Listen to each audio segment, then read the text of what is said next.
Assalamualaikum warahmatullahi wabarakatuh. Selamat pagi semuanya. Hari ini Ibu Nia masih akan membahas bab 1, yaitu bilangan. Di video sebelumnya, Ibu Nia sudah menjelaskan jenis-jenis bilangan, membandingkan bilangan bulat, serta penjumlahan dan pengurangan bilangan bulat. Nah, sekarang Ibu akan menjelaskan perkalian dan pembagian bilangan bulat. Poin yang harus kalian ingat pada perkalian dan pembagian lebih mudah diingat dibanding dengan penjumlahan dan pengurangan. Karena di sini hanya ada 2 poin, yaitu tanda sama maka hasilnya positif dan tanda beda maka hasilnya negatif. Kalian lihat di sini ada contoh 3 kali 7. 3-nya positif, 7-nya positif. Karena tandanya sama-sama positif, maka hasilnya sudah pasti positif. 3 dikali 7 hasilnya 21. Kemudian negatif 3 dikali negatif 7. Karena sama-sama negatif, berarti hasilnya positif ya. Tanda sama maka hasil positif. Berarti negatif 3 dikali negatif 7 sama dengan 21. Untuk yang pembagian, 21 dibagi 7. Tandanya sama-sama positif, maka hasilnya adalah positif. 21 dibagi 7 sama dengan 3. Kemudian negatif 21 dibagi negatif 7. Karena tandanya sama-sama negatif, maka hasilnya positif 3. Nah, untuk tanda yang beda, hasilnya adalah negatif. Contohnya seperti 3 dikali negatif 7. 3-nya positif, 7-nya negatif. Kan tandanya beda. Jika tanda beda, maka hasilnya pasti negatif. 3 dikali 7 yaitu 21. Kemudian negatif 21 dibagi 7 sama dengan 21-nya negatif dan 7-nya positif. Tandanya beda, maka hasilnya negatif. 21 dibagi 7 yaitu 3. Paham ya? Selanjutnya ada sifat-sifat perkalian bilangan bulat. Yang pertama ada sifat komutatif. Nah, sifat komutatif ini bisa juga disebut dengan sifat menukar tempat. Nah, kalau kalian lihat di sini, A dikali B sama saja seperti B dikali A. Nah, di sini ada 3 dikali 5, itu sama saja seperti 5 dikali 3. Kita buktikan 3 dikali 5, yaitu hasilnya 15. Dan 5 dikali 3 hasilnya juga 15. Maka perkalian disebut juga dengan sifat komutatif atau menukar tempat. Yang kedua ada sifat asosiatif. Nah, sifat asosiatif ini disebut juga dengan pengelompokan.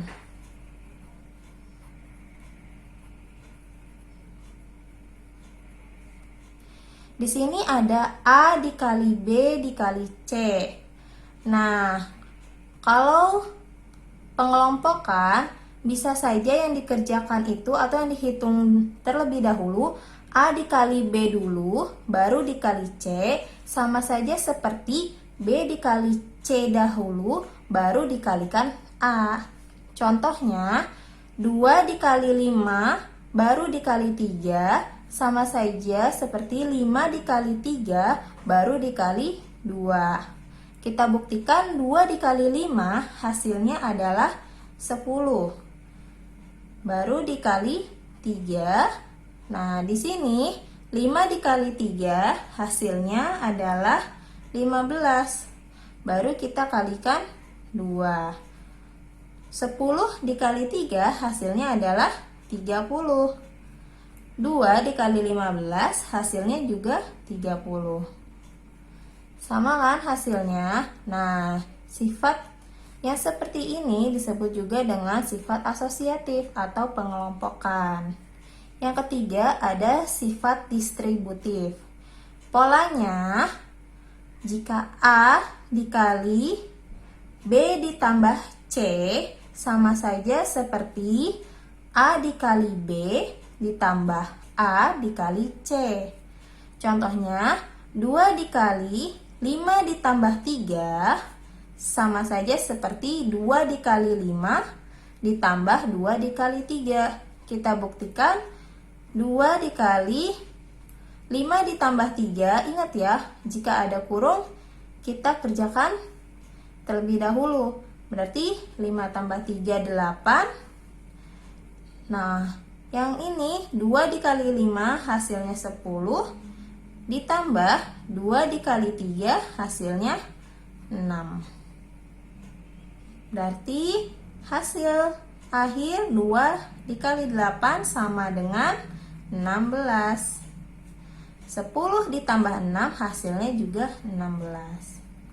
Sama-sama hasilnya 16. Nah, ini disebut dengan sifat distributif.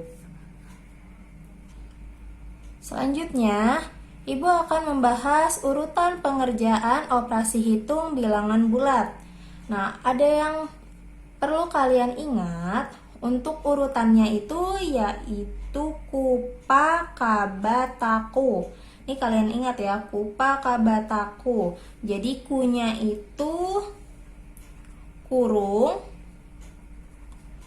paknya pangkat, kabanya kali atau bagi, takunya tambah atau kurang. Jadi urutan yang pertama, kalian harus mengerjakan yang di dalam kurung dulu, baru pangkat, setelah itu kali atau bagi, dan selanjutnya tambah atau kurang. Kali dan bagi itu setara ya. Nah, sama seperti tambah dan kurang, itu juga setara. Jadi kalau misalnya kalian menemukan soal yang setara, bisa kalian kerjakan terlebih dahulu dari sebelah kiri. Oke? Contoh soal operasi hitung bilangan bulat. Nomor 1, 5 dikali 15 dikurang 6. Kalian lihat, di sini ada yang dikurung. Berarti kita kerjakan yang di dalam kurung dulu. Kita tulis 5 dikali 15 dikurang 6 hasilnya 9. Maka hasil 5 kali 9 adalah 45. Oke, soal yang kedua, 12 dikali negatif 7 ditambah negatif 16 dibagi negatif 2. Nah, tanda kurung yang di sini beda fungsinya dengan tanda kurung yang ada di soal nomor 1. Tanda kurung yang di sini hanya untuk memisahkan bilangan negatif. Nah, kalau untuk tanda kurung yang di nomor 1 itu tanda kurungnya ada proses perhitungan. Jadi, tanda kurung yang memisahkan bilangan negatif dan positif itu diabaikan saja, ya. Hasilnya adalah kita lihat setelah kurung pangkat, karena tidak ada pangkat berarti langsung kali bagi. Di sini ada 3 ya, ada perkalian, pertambahan, dan pembagian. Berarti kita kerjakan yang kali bagi dulu. Berarti 12 dikali negatif 7 dulu, terus negatif 16 kita bagi negatif 2. 12 dikali negatif 7 hasilnya negatif 84. Kita tambah negatif 16 dibagi negatif 2 hasilnya 8 sama dengan negatif 84 ditambah 8. Masih ingat ya, Jika tandanya beda, kita lihat angka yang lebih besar. Angka yang lebih besar nilainya negatif, maka hasilnya negatif. Tinggal kita kurang 84 di kurang 8, hasilnya adalah 76. Paham ya?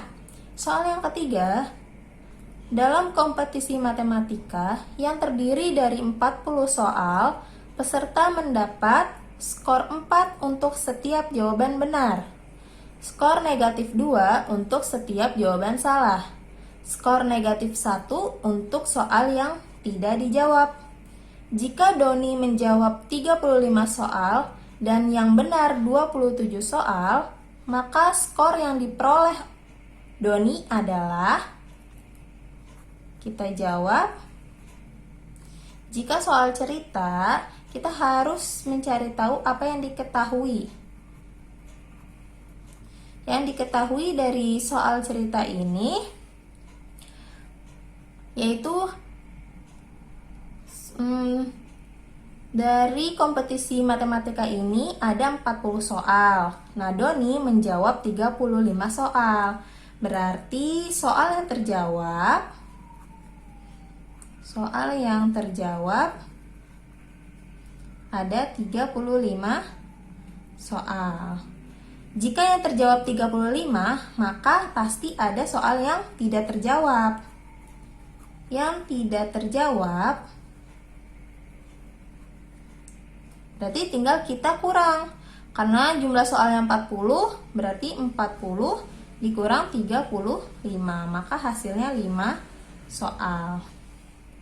Selanjutnya, kita cari tahu soal yang jawabannya benar. Jawaban benar.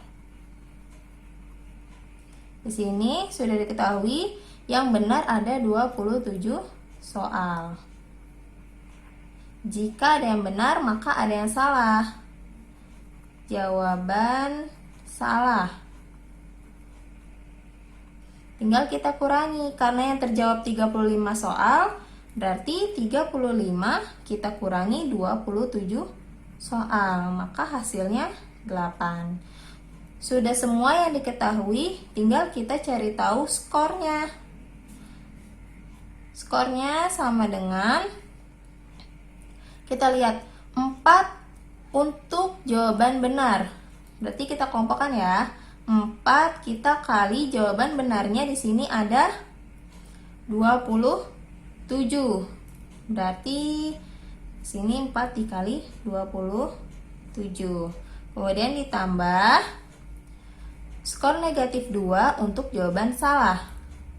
Berarti negatif 2 kita kali jawaban salahnya ada 8. Kemudian kita tambah lagi skor negatif 1 untuk soal yang tidak dijawab. Negatif 1 kita kali yang tidak terjawab ada 5 soal. Baru kita selesaikan perhitungannya.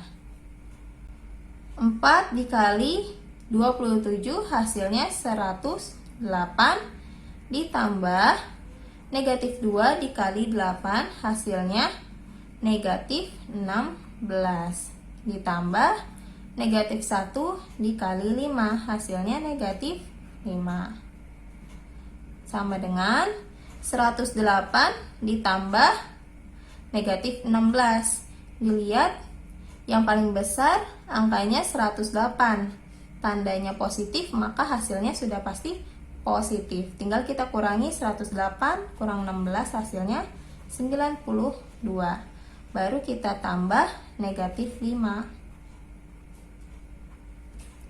Sama dengan 92 ditambah negatif 5, hasilnya adalah 87.